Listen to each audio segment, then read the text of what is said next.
వరంగల్లా party meeting కోసం గులాబీ లీడర్లు కూలీ పని చేస్తుండ్రు. ఇండ్ల భాగంగానే నిజామాబాద్లా బట్టల దుకాణంలో చీరలమ్మింది ఎంపీ కవిత. 6,90,566 రూపాయలు సంపాదించింది. పార్టీ ఆవిర్భావ సభ కోసం ఈ డబ్బులు ఖర్చు పెడతామన్నారు ఎంపీ కవిత.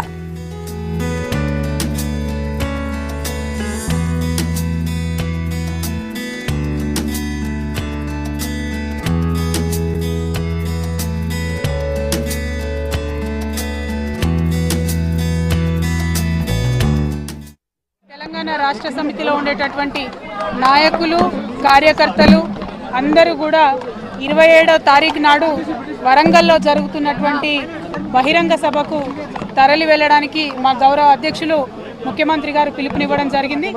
మరి వెళ్ళాలి అని అంటే ఎక్కడికక్కడ ఏ ఊర్లో అక్కడి వాళ్ళము, ఏ జిల్లాలో వాళ్ళము, ఏ నియోజకవర్గంలో అక్కడి వాళ్ళు మరి కూలీ పని చేసుకొని డబ్బుల్ని క్రోడీకరించుకొని తర్వాత పార్టీ కార్యక్రమానికి హాజరవ్వాల్సిందిగా మా గౌరవ అధ్యక్షులు పిలుపునిచ్చినటువంటి మేరకు ఇవాళ నిజామాబాద్ పట్టణంలో మరి ఎల్వీఆర్ షోరూంలో మేమందరం కూడా కూలీ పని చేయడానికి ఇక్కడికి రావడం జరిగింది. ఈ సంస్థ వారికి అదేవిధంగా మరి మా అందరికీ కూడా డబ్బులు డొనేట్ చేసినటువంటి దాతలందరికీ కూడా పేరు పేరున హృదయపూర్వకంగా మాకు